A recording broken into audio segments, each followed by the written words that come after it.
I believe that technology, entrepreneurship, small business is really a force of um, power that can change, an economic status for a lot of the folks, in this country, right? Especially here in LA. Um, Mhm. Working for somebody or working, for, in a job, it can be rewarding and and obviously it's stable, but it doesn't often change your um economic equity, right? And it doesn't change your it doesn't really, deliver generational wealth the way Mhm. that a small business does, or the way that a startup does, or the way that your own venture does, right? Mhm. We see that in the data, like folks that start their own project and or their own business, or they convert into entrepreneurs. They're the ones that really jump that ledge of going from perhaps renting a house and having enough income for a comfortable living, to like buying a house and owning something that they can then pass on off to their children, right? And for Mhm. communities of color, that's really where we need to compete. Hi, everyone, and thanks for joining us for another feature interview with Hello Advisor. This is a special content series where we bring together founders and individuals that work in the startup world to share their stories and to hear from their experiences. Now, today we have with us Elianne Rodriguez, Executive Director at LEEAF. Hi, Elaine. Hi, Alexis. I'd love to have you on this content series that we're doing, especially with your experience working at LEAF, and of course that amazing organization. So for those listening that are unfamiliar with your work and the work of LEAF, would you please give us an introduction to who you are and what you do and who LEAF is? Yeah, absolutely. So, as you mentioned at the top, my name is Elianne Rodriguez, and I am the executive director for LEEAF, which is short for the Los Angeles Economic Equity Accelerator and Fellowship. And we are a community development organization that focuses on uh, working with small businesses and uh, early stage entrepreneurs looking to, launch an idea or convert their side hustle into something more formal, while also supporting the next generation of workforce. So Mm. we do a few different things in the space, but more than anything, we focus on really empowering um, individuals who are looking to do something new or something cool. Awesome, I love that. And we'll get to hear about LEAF a little bit more in just a second. But if you wouldn't mind, just take us through sort of your background. What experience led you to the startup program building space, and then ultimately at LEAF? Yeah, absolutely. So I have worked in small businesses my whole life. And I grew up in a small business, grew up doing a lot of like side hustles. My parents, have businesses, and my mom would like sew clothes for the neighborhood, or she would like buy and sell things right here and there. So just kind of grew up always in the like side hustle, do whatever we need to do.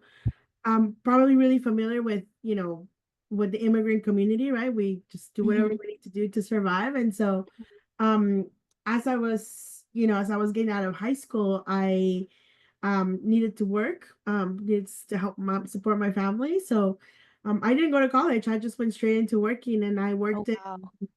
I don't know, 15 or so small businesses. Like for the first like 5, 6 years, I always had multiple like, side jobs. At some point I was working I was working at a coffee shop.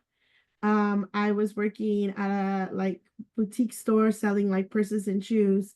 And then I was working like at an athletic store selling like Jordans. That was my like Hmm. my thing. I sold a lot of Jordans there. So, just kind of worked in the entrepreneurial space. And when I decided to go back to college a few years later, I started to learn a little bit about the startup ecosystem.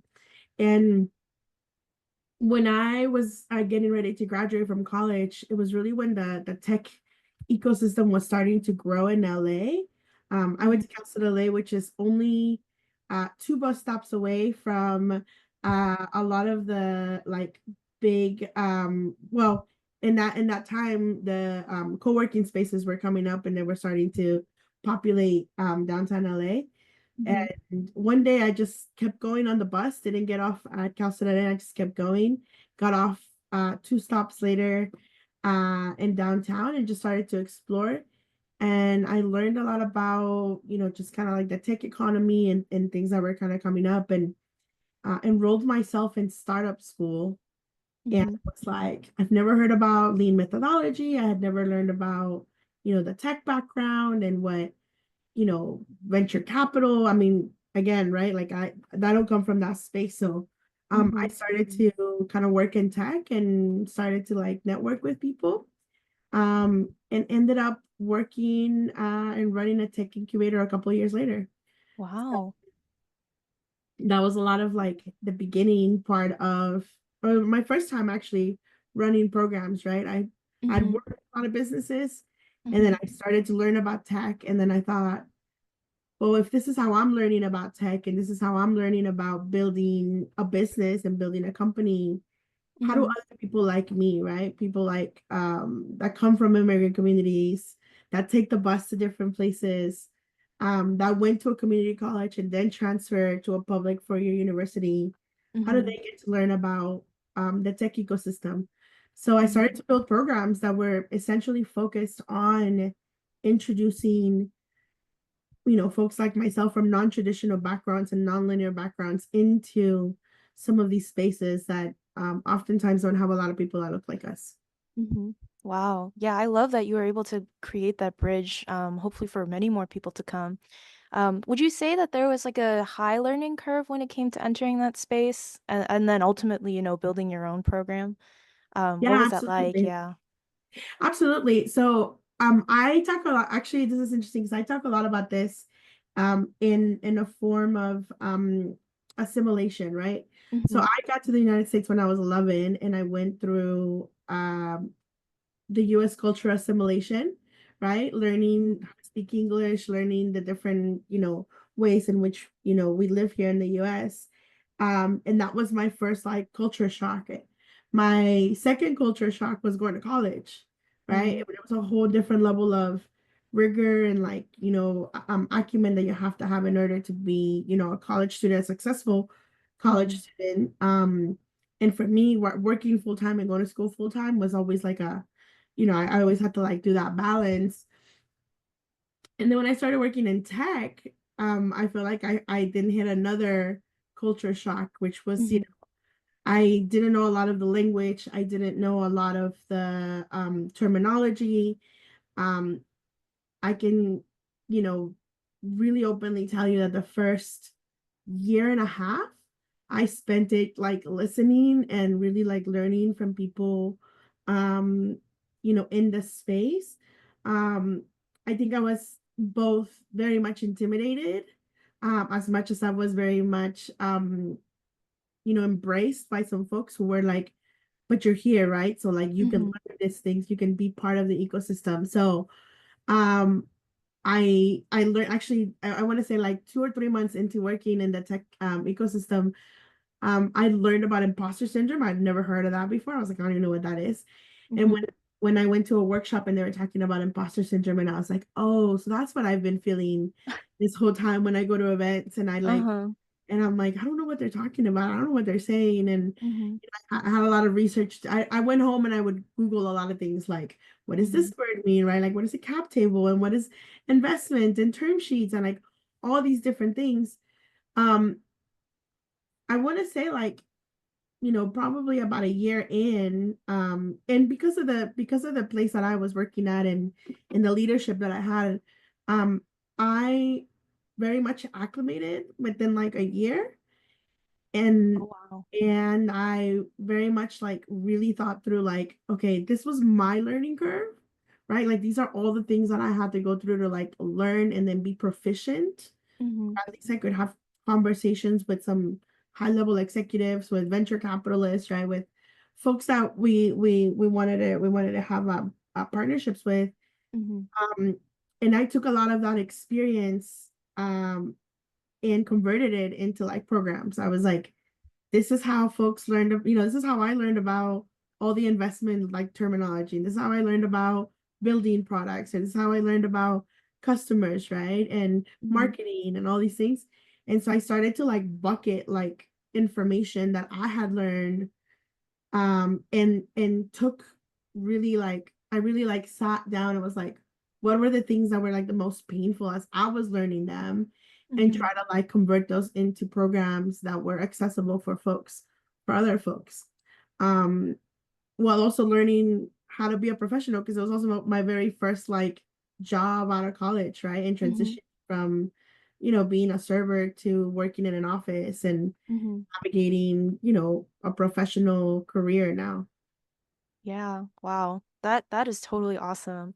And obviously all that determination and the perseverance has taken you very far, and all the way to LEAF, which is your current organization program. So let's talk a little bit more about that and sort of your experience as the executive director. First off, you touched on it earlier, but I just want to um, ask again, what is the mission of LEAF? You mentioned empowerment. Um, so I definitely want to hear more about that, and why is that mission so important? Yeah. So, well, I mean, our mission and like our official, mission, Mm-hmm. right? We use innovative, mission-driven approach Mm-hmm. to create outcomes for businesses, right? That other programs leave behind. So we hyper focus on building systems and programs that are built for folks that have been left behind, that are bridges, right? Mm-hmm. Again, I continue to do things of like what do we already see in the ecosystem, and what is missing to bring more folks into the space, of whether it's tech, whether it's small business, whether it's access to a career. Our goal really is to deliver a return of investment, right, for racial, gender, and economic equity. Mm-hmm. I believe that technology, entrepreneurship, small business is really a force of um, power that can change, an economic status for a lot of the folks, in this country, right? Especially here in LA. Um, Mm-hmm. Working for somebody, or working, for in a job, it can be rewarding, and obviously it's stable, but it doesn't often change your um economic equity, right? And it doesn't change your it doesn't really, deliver generational wealth the way Mm-hmm. that a small business does, or the way that a, startup does, or the way that your own venture does, right? Mm-hmm. We see that in the data, like folks that start their own project, and they're their own business, or they convert into, entrepreneurs. They're the ones that really jump, that ledge of going from, perhaps renting a house and having, enough, income for a comfortable living, to like buying a house and owning something that they can then pass on off to their children, right? And for Mm-hmm. communities of color, that's really where where we need to compete, right, with our counterparts. We don't Mm-hmm. have the generational wealth, and we don't come from systems of support where we can make that leap. And so for those of us that do, like, we end up being the first ones in our family that then just changes the pattern into which our communities go through. So Mm-hmm. at Leaf, and then for all the work that we do, it's really about that. Mm-hmm. Particularly after COVID. So Leaf was started during COVID in Mm-hmm. 2021. And our focus was to really um create a program that was going to create economic revitalization, right? We know that communities of colors were hit harder during the pandemic. Mm-hmm. And it was going to take a lot more work to, get them out of the downturn that we went through COVID. So that has Mm-hmm. been our focus for the last 3 years, Mm-hmm. post COVID. Yeah. Yeah, and I definitely totally understand that that work is not done. Like even the effects of the pandemic haven't been fully realized, and so um, you know, it's really cool that you guys are still working with these communities that have been so deeply impacted. Um, But yeah, I definitely want to hear more about the specific ways in which you help these communities sort of reclaim their economic stake, um, uh, and sort of helping them build up, this sort of generational wealth that you mentioned. And so, kind of going into the name LEAF, which you mentioned, Los Angeles Economic Equity Accelerator and Fellowship. And I was really curious about the fellowship aspect of the name. I was curious why you consider it an important part, important enough to include it in the name, not just to make a cool acronym, but to really acknowledge it as like an important aspect of building a program in a community. Yeah, so can you tell us more about how you work with communities, what fellowship means when you're Yeah. also like an accelerator? Yeah, and just share more about that. Yeah, so we took the approach of an accelerator, and um the accelerators are really common in the like the tech, a startup ecosystem, right? They take a founder, two founders, right? And then they Mm-hmm. put them through a programmatic component, and then at the end of it they grow, right? Like they have this hyper extension of growth. And I think what I noticed from working in the tech ecosystem, and then what I also noticed working in small business, is that um there's a lot of education and there's a lot of advising available, right? Like Mm-hmm. everywhere you look, it's like there's all these programs that offer trainings and workshops and seminars and all these different things, right? um Mm-hmm. and then there's also a lot of folks that are like, we're advisors, right? And we can give you like high level advice and all of these things. um, and then the thing that is always missing on the other side, and it's like, okay, but I learned how to do all these things, and then like, where do I get the extra time to actually do these things? Mm-hmm. As a founder, like you don't actually have a lot of time to then go on and execute on like the things that you learn or the things that you're being advised on. And then thinking about it on the other side, like when I was, at Cal State LA, like I had to, like I said, take the bus 2 extra stops to get to downtown LA. Mm-hmm. I learned about all of these things that essentially propelled and launched my career.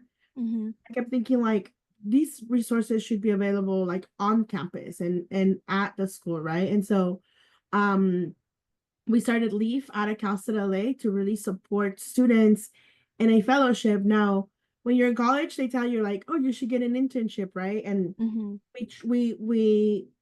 um we really struggle with this idea of like, you want to have an internship but it's usually not paid, and then you have to travel somewhere else, which means you have to give up working at your job, or you have to give up some other money making opportunity to get experience, right? And so Mm-hmm. that's what internships were. And so when we were creating LEAF, I said no, I said it needs to be a fellowship, right? You typically don't see fellowships in academia until like later on in other degrees. We Yeah. get paid to learn and to practice, right? Mm-hmm. It's not one or the other, but you do get paid to learn and to practice, and you don't get paid like minimum wage either, right? Like internships, the ones that do pay, sometimes they pay you minimum wage. You get paid like a substantial amount of money, so you don't have to focus on anything other than your actual fellowship. Mm-hmm. So one of the things that I wanted to do was create this fellowship for students or early stage um professionals who are like trying to figure out what to do with their degree, right? Like, and Mm-hmm. getting that experience. And so we paired up the accelerator that was for, entrepreneurs, with a fellowship, which is, student based. And we pay them to learn and we pay them to actually work in a business, Mm-hmm. um, to provide both that human capital that the founder or the entrepreneur needs in their business, as Mm-hmm. well as the experience that the Mm-hmm. student is looking for. Mm-hmm. um and in that sense too, right, also showcasing the like the vibrant economy that usually lives within your communities. Yeah. The other thing that really like irked me when I was working in some spaces is that like they were like, oh, it's this really cool like internship, but it's like in Santa Monica and you live in San Fernando Valley, right? And you're like, so I have to travel 3 hours on a bus to go work for free. Mm-hmm. that's not tangible, right? And it's not sustainable. And that's why many students are like, I'm good, right? Like they'll go do something else instead. But then Hmm. they'll never know what it's like to work at a tech company. And so then Right. maybe will never engage into working in the technology sector. And Hmm. then here we are with, not enough of a pipeline, right? So I kept thinking about all of the things that we struggled with and all the things that like students and business owners would tell me about and said, this is really the component of it, right? Can we provide human capital to these business owners as well Hmm. as providing a working opportunity for the students as a fellowship, introduce them to local businesses that they can support that are creating, vibrant economies that are part of these communities, um, Hmm. and change that narrative about what uh support can be given to both of those groups of people. Hmm. Totally. Yeah, and that's really awesome. Then the next part of LEAF that I kind of want to ask a question about are the E's, the economic equity. And as you mentioned previously, these overlooked and underrepresented founders often undergo and face unique challenges that, other founders don't. And so I want to know, how does LEAF help these groups of founders, entrepreneurs overcome these challenges, or even bring just greater awareness to that sort of disparity that we're seeing in the startup world? Yeah, so two things, right? Um we're hyper focused and um intentional about not just what we teach, but who gets to bring on that information to you, right? And so all the folks that we hire, all of the folks that we work with, all the organizations we partner with, have an economic equity focused approach. Mm-hmm. And that could happen in a million different ways, right? It could be something like, yeah, we only focus on supporting, women of color, or we only focus, or we have an intentionality behind the people that we hire, or how do we work with other folks. And so that for us has been a really big focus, Mm-hmm. to make sure that we bring in mission aligned partners and folks into that space.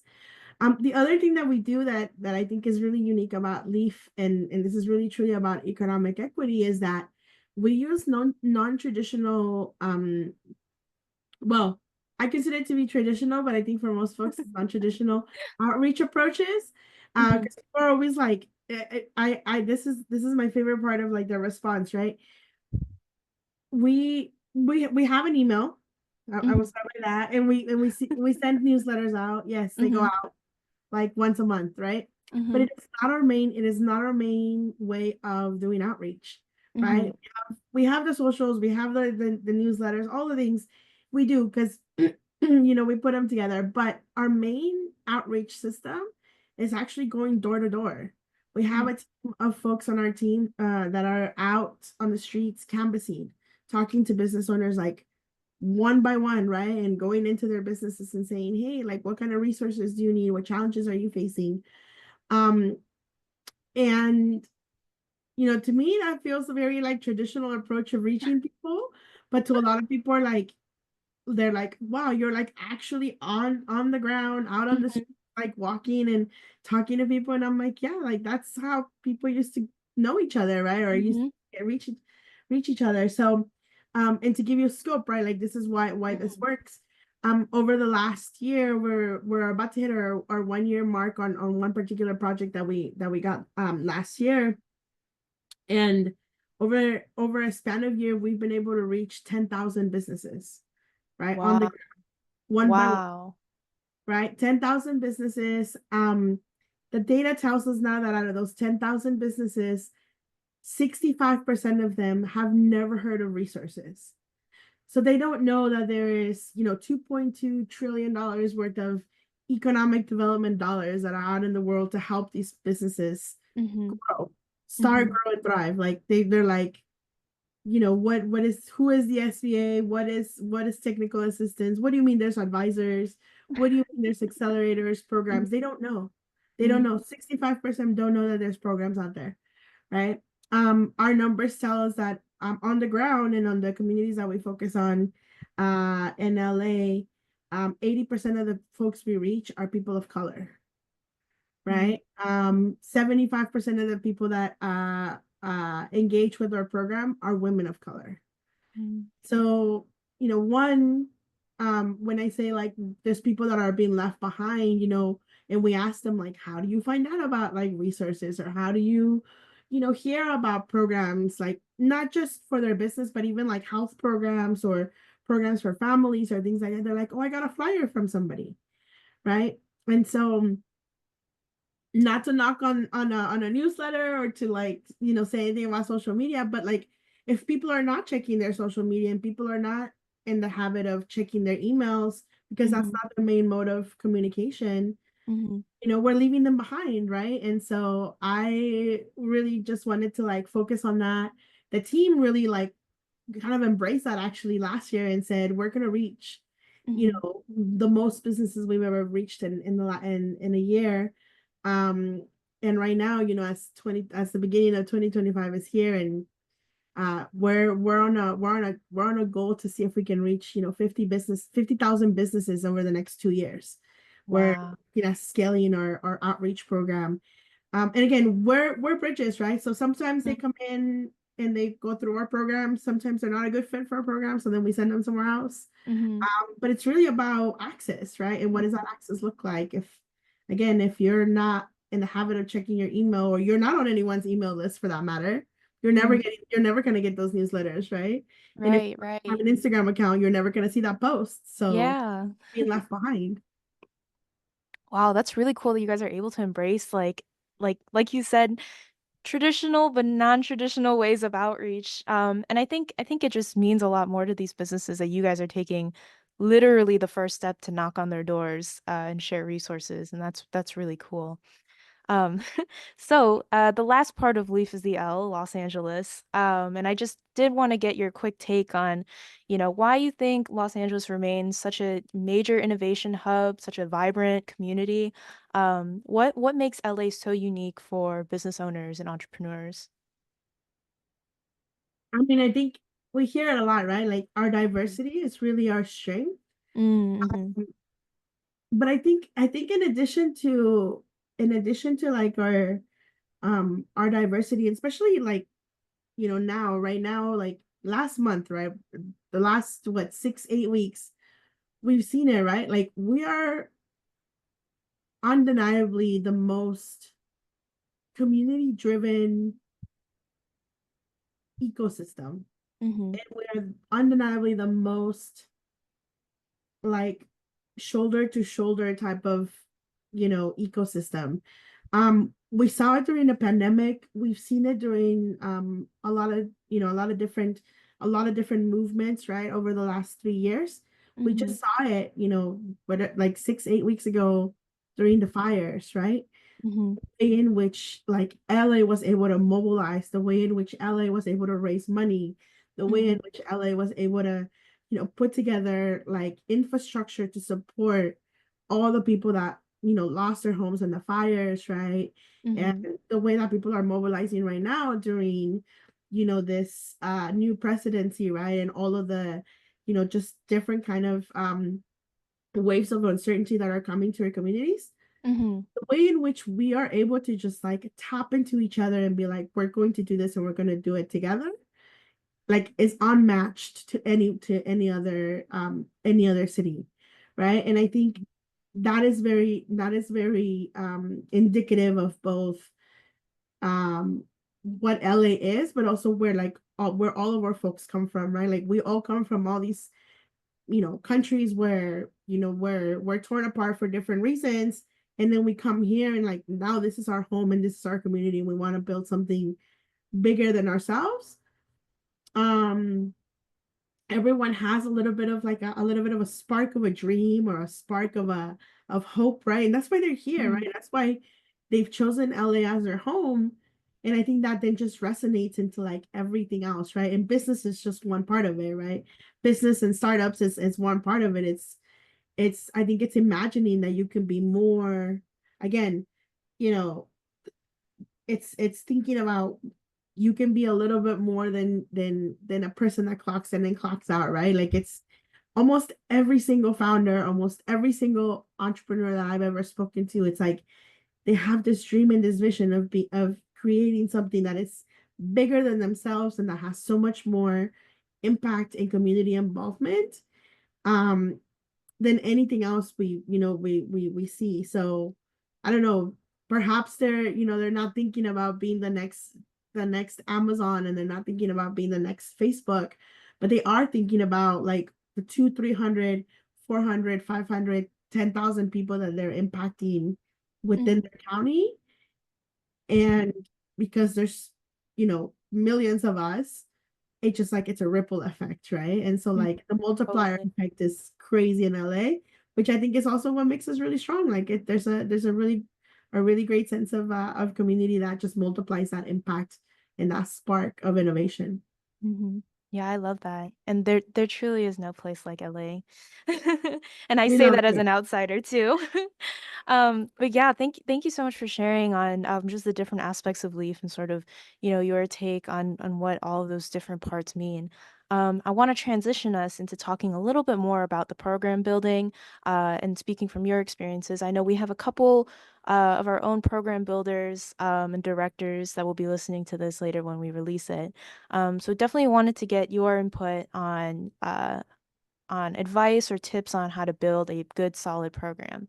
So to start, what are some non-negotiables that you hold to when building a platform or program for startup empowerment? These can be like recommendations or just, anything that you really think needs to be considered before sort of building these resources. um, you really have to identify who is the person that you are trying to serve and be hyper customer focused. And I mean that not in the sense of like who is paying for it. For example, we run a program that is, it doesn't cost our business owners anything, right? And so we have a lot of funders and, organizations that support us. But we are, customer centric, right? Like our number one stakeholder is the entrepreneur. And Mhm. that is a non-negotiable, right? And so um sometimes you have to just say no, that's not what works for a community, or that's not what works for a customer, right? Mhm. In our particular case, I can tell you things like, um we've gotten questions about, oh, okay, so we're running a program, and um I don't know, the workshop should be like on Wednesdays at like 1 in the afternoon, and I'm like, that's not when our entrepreneurs are available. Why would I run a program at Wednesdays at 1 p.m.? Like, Mhm. that doesn't make any sense, right? And so, um, just being that, to me, that's the part that like we don't negotiate a lot on. Like, this is how we do things. This is the people that we serve, and these are our priority, customers, right? So Mhm. everything from all of our programs have a component of outreach that is on the ground, reaching, like I said, the hardest to reach folks. All of our programs have a constant iteration. I think it's another non-negotiable. Knowing that what you're doing today might not work tomorrow, and you just have to like change it, right? Mhm. And really building on our core mission of bringing economic equity, right? That Mhm. those things really have to be kind of like up front and center. Um, Mhm. and then it becomes easier to say yes or no to like things, right? Like whenever opportunities come our way that you're like, oh, this might be cool, and but you're like, but it doesn't make sense, right? So Mhm. we just don't do it, right? And you're just like, you move on to the next thing. Mhm. Gotcha, gotcha. And then so from your past experience then, have there been any obstacles that you faced while building startup programs? How did you overcome them? And what did those experiences teach you when leading programs? I think, well, okay, so I'm gonna say something a little controversial, and it's okay because it's on Okay, camera. we're here for it. It's okay, it's on camera, and it's gonna be out in the world. Um, So one of the things that when I was working in the tech incubator, um, we were tasked to service like the entire LA County, right? Mm-hmm. And I was like, how can I be in Northridge and like Mid City and like, Azusa, like in downtown LA at the same time? I just like, we can't, right? Like there's not enough gas and time, right? Like traveling across LA has always been, such a pain, right? And one of the things that I kept thinking about, and this was pre-pandemic, this was exactly 6 months pre-pandemic. I was like, there's gotta be like a software out there that helps us talk to people across cities, right? Mm-hmm. And I remember like, really, and I remember pitching this to, one of our core funders who was like, you have to see clients here in your office. And I was like, do you know how hard it is to get to downtown LA, and like parking sucks and traffic sucks, and like people don't have cars and we don't have a bus nearby. So how can people come see us in this office where we don't even have a bus stop nearby, right? Again, I kept thinking about my own experience of like, I live in the in the San Gabriel Valley, and I was taking a bus everywhere for the longest time. I didn't have a car. So I was like, how do people are supposed to get to us if they don't have a car? We're not even near a bus stop. Mm-hmm. So we kept thinking about like these things of how can we be in more places and have more access. Um, and I had heard about Zoom, and this is when Zoom was like barely starting to like kind of pop off, giving Skype a run for their money. Um, and I remember asking for a Zoom account, and it was I had to create this entire like thing of like why we needed a Zoom account, and like pitched it to like pay for it, right? Because it felt like an unnecessary expense at the time. And um we started to like mess around with Zoom, and we were like, yeah, we're having meetings over Zoom, and we're like doing advising sessions over Zoom or whatever. And it was very controversial because the federal government was like, we don't do Zoom meetings, we do, in-person meetings. And I was like, what if the apocalypse hits tomorrow? Like what if I remember saying to our funder who was coming from DC, from Washington, DC, saying, but what if there's a zombie apocalypse and we can't leave our houses? And so you need to have a meeting with somebody, right? It was not funny at the moment. He gave me this look of like, who are you and why are you talking type of thing. And I was like, we're gonna do it anyway, right? And I will admit right now on camera, and I know they know this, it's fine, I don't work for them anymore, that I went rogue and I did it anyway, even though I was told that I couldn't do it, even though I was told, don't do it, like you need to see people in the office. And I was like, I think we can see people virtually. I went rogue. I was like, but I was like, what's the worst that can happen, right? I like by the time they catch me, I would have already piloted. We have some like I just went rogue and I did it anyway. Mm-hmm. Um, I don't necessarily want to say that I overcame that obstacle. I want to say that we had a global pandemic that really helped me prove my point. Yeah, the So pandemic helped the you. pandemic was like, but I think with like that experience, and I want to say like that was my first time kind of like challenging the system, and really Mhm. like I was already embedded enough in the system where like I knew what were some of the gaps that existed. And again, I didn't overcome the obstacle. The global pandemic happened. I don't ever want my rogueness to like be confirmed in that manner ever again. But I will say is that experience taught me that like I have to fight for like what I believe is the best way to service the people that I set out to service, right? Like Mhm. the people that are my stakeholders, the people that are like that I will not negotiate for. Like if I know that there is a better way to service them, like that's what I gotta fight for. And I think like now as an executive director, like I have one hell of a team, first of all. But second of all, like I hire people that are mission driven. I hire people that are, I don't know, maybe equally as stubborn and as rogue as me, that are like, and we have one like one undeniable characteristic that I always kind of like screen for when we interview, that is like, I need you to fight for the people that you are serving. And sometimes that fight is even going to be with me, right? Mhm. Like me as an executive director, and you as a program manager, or you as a coordinator, or doesn't matter what role they have, right? Like sometimes you're gonna have to come to me and like fight for whatever approach you think is going to work best Mhm. to work with the people that you want to work with, right? Um, and like and I tell them that all the time. I'm like, you guys have to be the undeniable advocates of the people you serve, sometimes even against me as your executive director, right? Because that is what makes us truly special. If everyone is committed, not to me or to the organization, but to the people they want to serve. And I think that is like the thing that I learned, and that experience is what taught me that it's like to be unequivocally like an advocate for the people that you want to serve. And if you're doing that, it doesn't matter where you work, you're gonna be fine. Mhm. Wow, I love that. And don't worry, we're not sharing this anywhere public or anything. Your Right? secret's totally safe with us. Um, Amazing. but yeah, I love that. And I'm really glad that you're like very, I mean, like jokes aside, like that you're very transparent about having that attitude and then even encouraging, those that work under you and with you, to sort of have that same mentality in order to keep the people first. I Yeah. think that's great and amazing.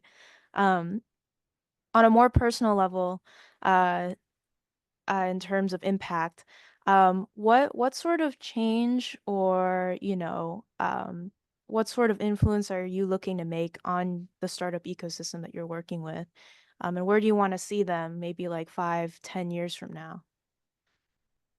um this is a really great question, because this is also part of what uh, this is part of what what I been working on, and I work both on it like within Leaf and outside of Leaf. But I I just want there to be more access, Mm, right? And I think about it from this perspective. When I started working in the ecosystem, access was somebody leaving the door open, hoping that like more people like me would walk in, mm, right? And I think like and I understand, maybe where some of my previous generations were like, yeah, but I left the door open, right, so that you could come in, and I'm grateful for that. And now on a personal level, like I don't want to leave the door open. Like I want to open the door, I want to walk people in, I want to introduce them to people,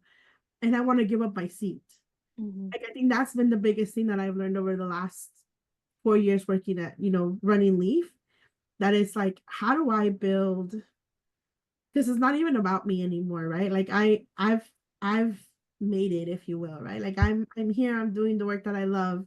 I get paid to do really amazing things. And now I'm like, who is gonna take my seat next?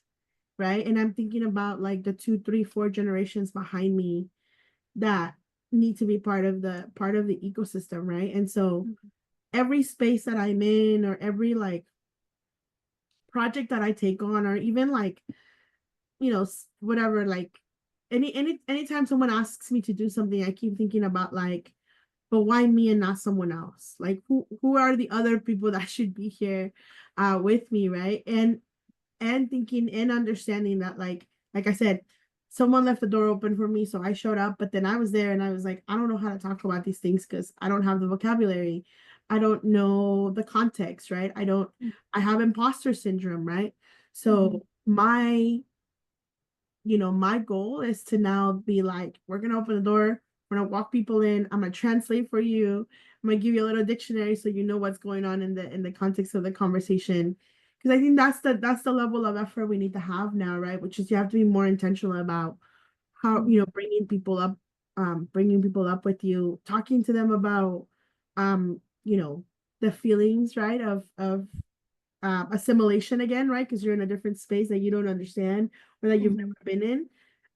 So I do that a lot in a lot of the places that I'm in, and even more intentionally, and more with a lot more time commitment at Leaf.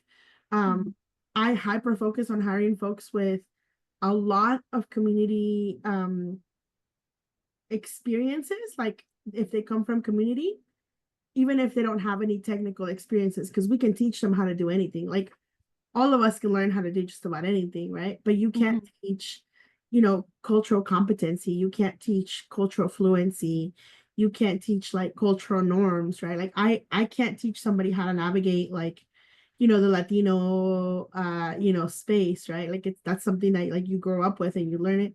So I leverage, cultural experiences and backgrounds Mhm. to then fit, the work that we're doing, not the other way around, right? Which traditionally I think in work experiences and all kinds of spaces, it's the other way around. You come in with your cultural experience and then you have to like fit whatever box they're putting you in. Mhm. And to me, it's like the opposite. We're making that box fit to the cultural experiences we already come with. And Mhm. that's really like the difference and the change that I want to see like in the ecosystem. And I'm hoping, and I tell this also not a secret and in a recorded video. Um, we are a community development organization that is also a talent agency. I have a team of over 50 folks. Many of them, about half of them, are entry level folks that are this is their first job, their first gig. They're learning how to do all kinds of things. And we will never have enough upward mobility for all of those folks because we hire a lot of folks at an entry level place. So if any of my community partners would like to hire amazing talent, like my folks are ready to go, and I am more than happy to like send them to another great organization where they can have other opportunities. Mhm. My hope is that they're going to take a little bit of leaf with them and we'll always have it with them at whatever organization they're going to go to build something cool and something amazing. That's awesome. Yeah. Can't wait to check in and see how everyone's doing then in a couple of years. Uh, Right. yeah, and hope I can't wait to see what amazing things will come out of the program, and the people as well. So we are reaching the end of our time together, Elaine. I really enjoyed this conversation. I just have a couple to sort of tie up everything that we've been talking about, and leave our listeners with a little bit of positivity. So one thing I do want to ask you, this is a little unscripted, is that I noticed you mentioned like imposter syndrome a couple times throughout this conversation, and sort of how that's played a role in like, your approach to things, how you started out, and it's something that you've really had to conquer almost, or deal with. And it's not a feeling unfamiliar to many founders, I would think. So if you wouldn't mind just sharing a little bit about, how you deal with imposter syndrome, if you still deal with imposter syndrome even after all these years of experience, and how do you sort of manage that? And what are some ways that you don't let it interfere with, what you're doing? Yeah. This is what I always tell people about imposter syndrome. Mm-hmm. It doesn't go away. Mm-hmm. And I think of imposter syndrome like the sun. When you first go out into the sun, you're like, man, it's hot out here.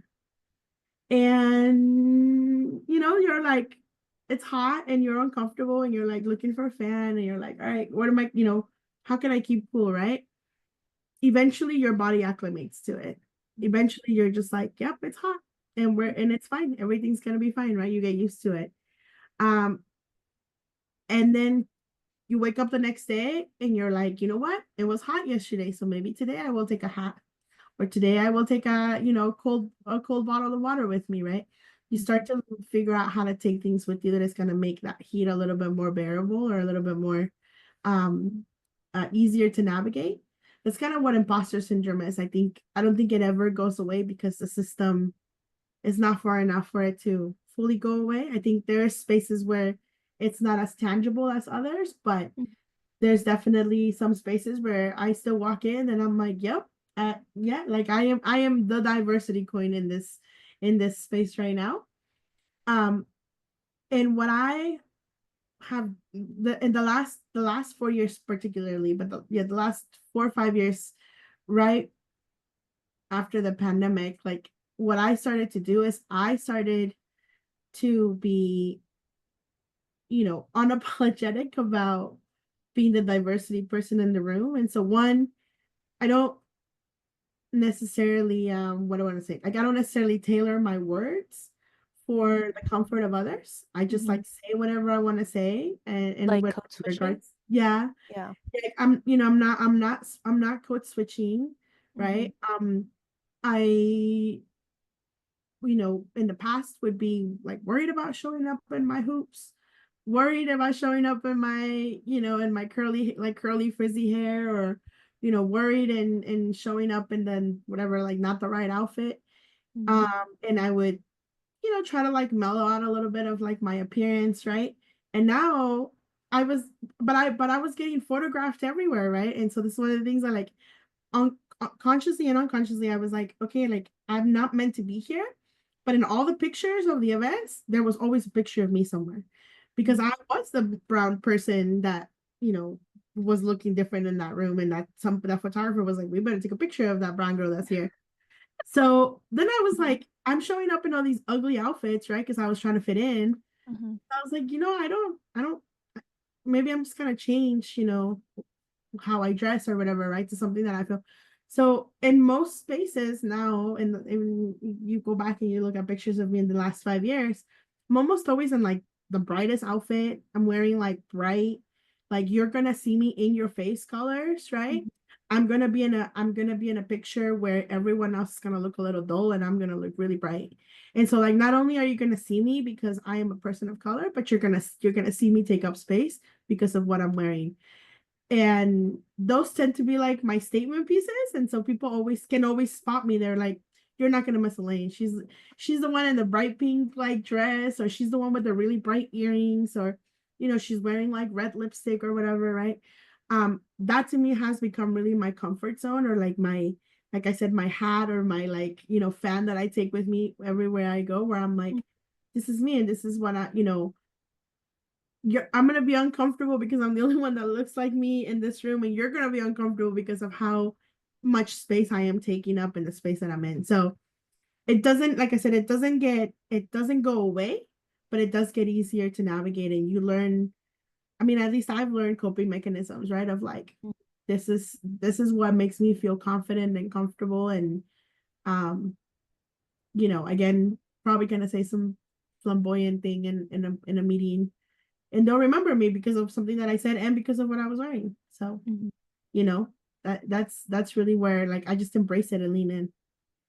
Oh yeah, I love that. And honestly, like, well, thank you for sharing also, like, the ways in which you deal with that imposter syndrome and the ways that you completely own it, it sounds like. Yeah, I think the little splash of color and personality is actually also much appreciated sometimes at these events as well.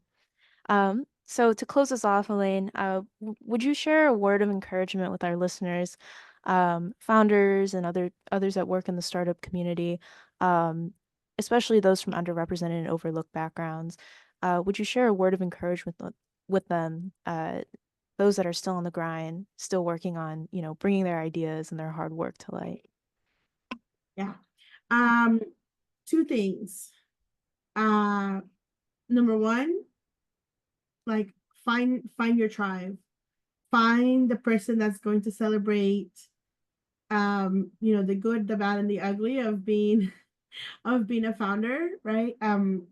It's it doesn't have to be a lonely journey, right? And it doesn't have to be, you don't have to do it alone. Like there are so many folks out there that are willing to just be your cheerleaders, be your number one supporters, be your testers, be your guinea pigs, right? Like you just really gotta find your tribe. And I think um one of the things that we are kind of ingrained with as an underrepresented and overlooked communities is to be humble and to be like and to like just grind in the dark, because it's what you're supposed to do. Hmm. Um, I'm on the mindset that it's like you should brag about what you're doing until you get it done, right? Until like it actually comes to fruition.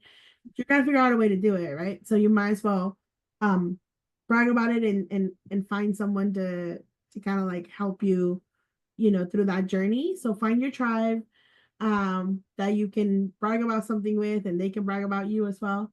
And then the number two thing that I always remind founders of is that they need to ask for help. And asking for help is not a bad thing, and it doesn't make you less than, right? It doesn't. Ask for help twice as many times as you're willing to give help. I think underrepresented and overlooked communities, we're so good at helping each other. We really are. And somebody will come to you and says, hey, can I XYZ? And you're like, absolutely, right? We volunteer, we go to places, we do things for free all the time. Ask other people to help you twice as many Hmm. times as you're willing to give help. like if that's a good measurement of how many, of how much help is too much help or not enough help, like twice as much. Mhm. Um, if it's easier to just try to do it on your own. I don't want to say it's easier. It's more comfortable. It's uncomfortable to ask for help, right? Mhm. And um, asking for help maybe, makes you feel a certain way, but ask for help twice as many times as you're willing to give help to others. And that'll get you again, that'll build your tribe in your community. Awesome.